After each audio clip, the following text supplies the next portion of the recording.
my channel.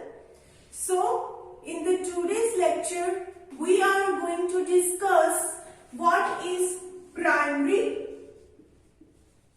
indexing.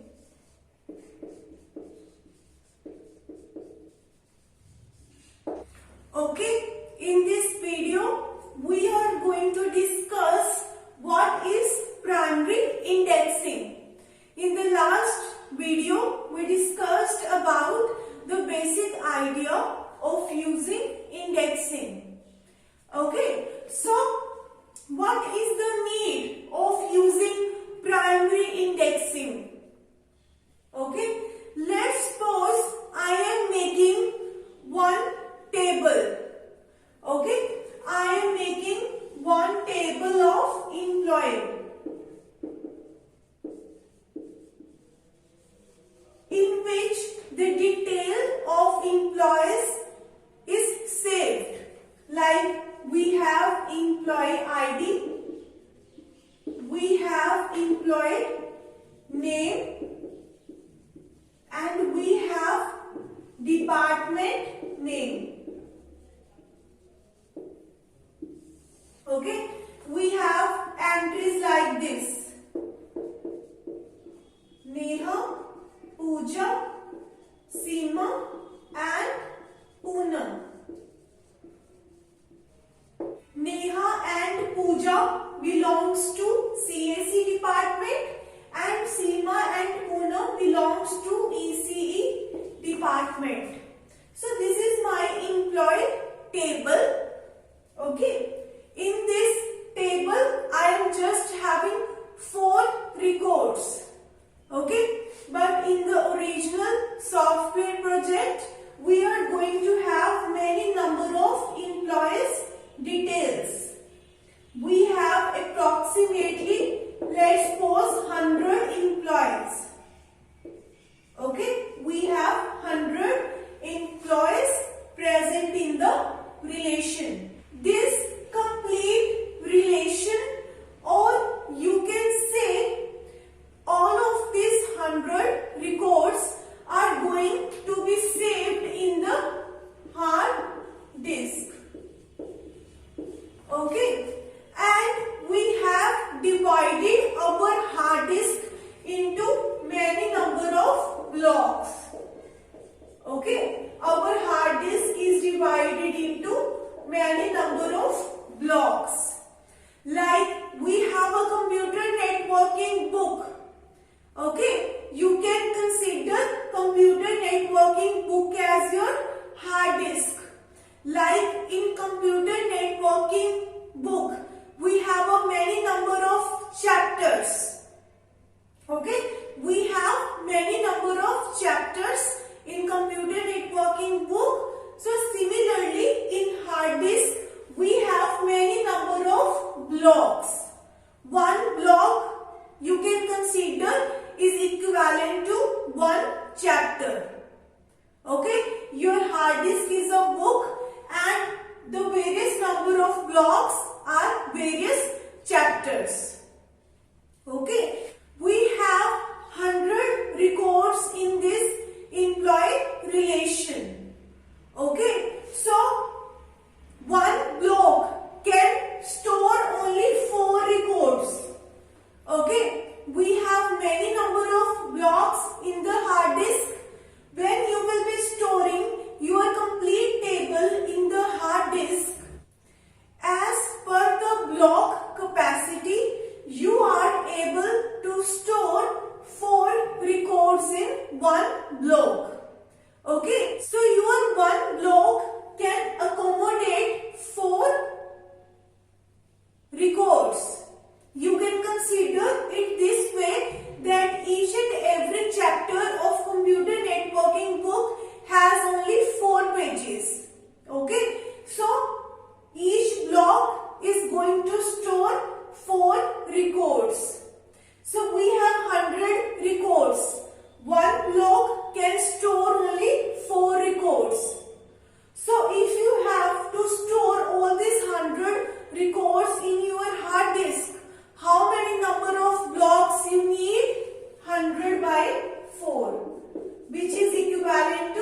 25 blocks.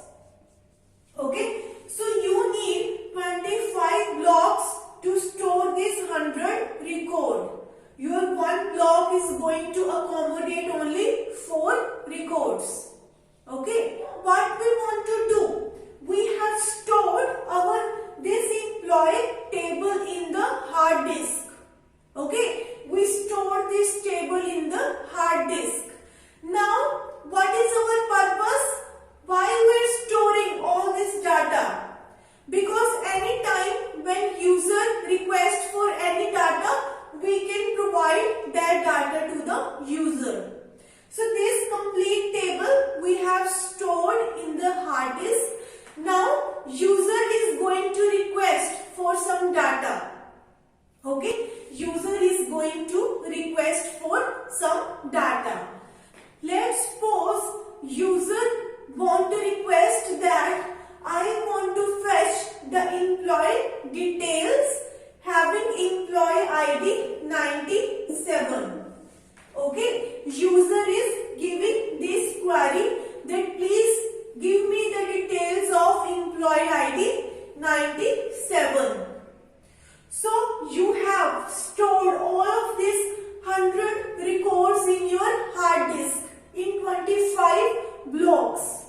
So you have to search all of your 25 blocks to find the employee details of employee ID 97. So searching time is going to be very large in this case. Okay, if you have to look for each and every record, okay, if you have to search for each and every record of the relation, then it is going to take lot of time. Then what we try to do? We try to make the indexing of this relation so that we can reduce our searching time. Okay, what we try to do? We are going to make an index table of this relation. Okay, so hard disk is also a memory. Okay, whatever data you are storing in your hard disk, it is going to be saved as some of the memory address.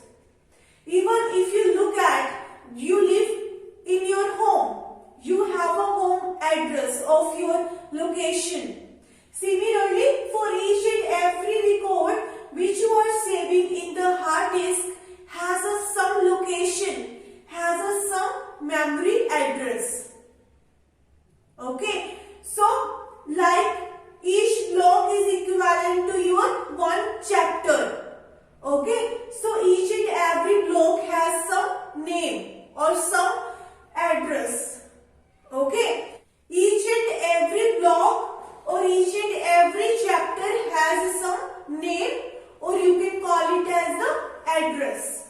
Okay, so each and every block is having some address like 100. Okay, then the next block in which you are saving record from 5 to 8. Okay, the next block is also having some address. Okay, so each and every block is having some address. Okay, so how I will be making my index table? How to make your index table? So in the index table, I am going to store search key and pointer.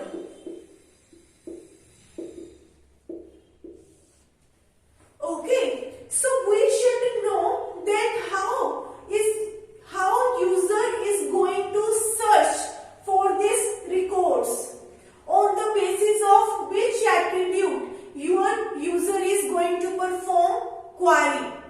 So in this case, on the basis of this key attribute, this employee ID, user is going to ask query from this relation. Okay, so search key we have in this case is employee ID. Okay, so how I am going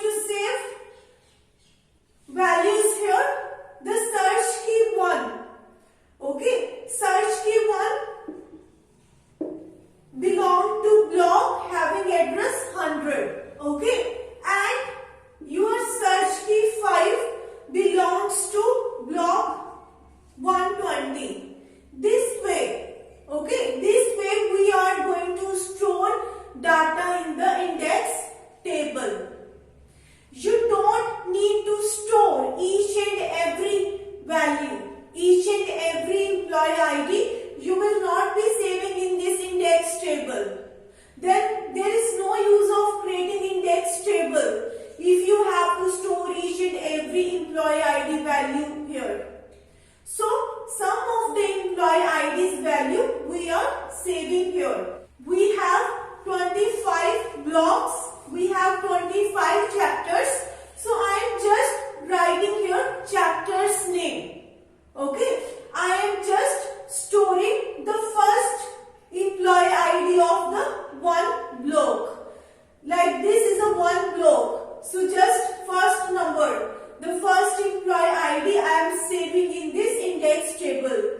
Now the second block, first employee ID I am saving in this index table. Then let's suppose 9. Okay. In the next block we have 9, 10, 11, 12.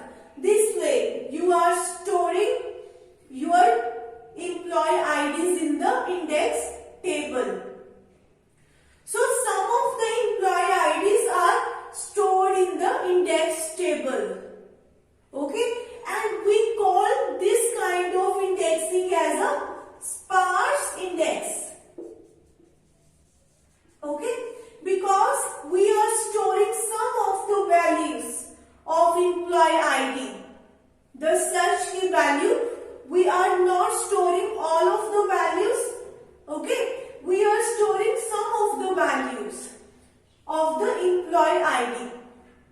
Okay, so that's why we call this index as a sparse index.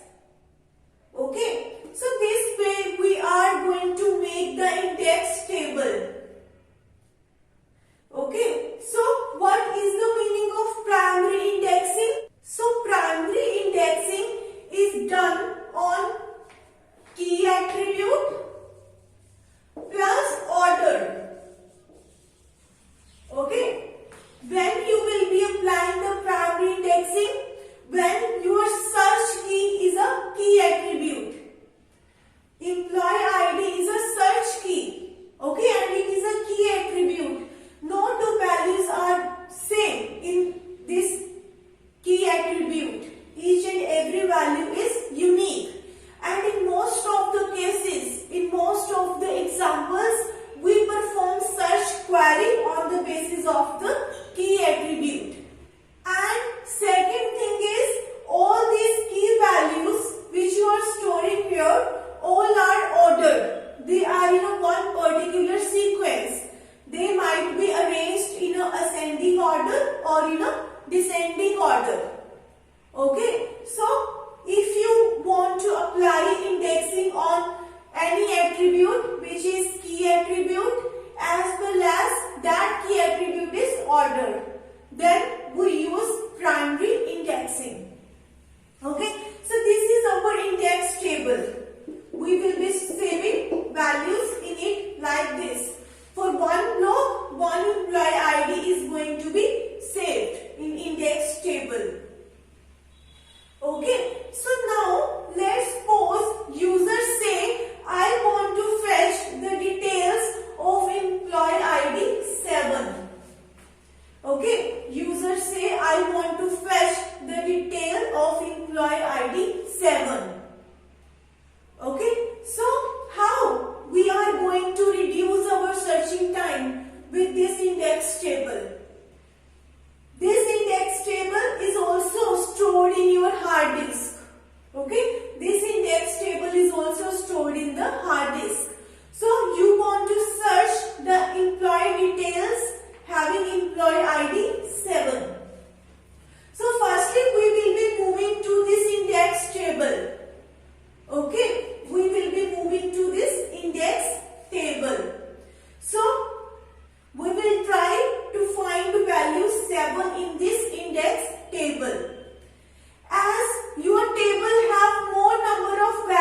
that detail to the user. So in this case, if you look at, we are doing very less searching. Okay, our searching time is very reduced. If you don't use indexing, in the worst case, without indexing, in the worst case, you might have to search for all of the 100 employee IDs. Okay, but in this case, very less searching is going to be required. In this case, if you look at, we have 25 employee IDs in the index table. In the worst case, we have to search for these 25 values, and next we will go to the one particular block in which we have to look for these 4 records, 25 plus 4. In the worst case, with index table, we might have to search for 29 values.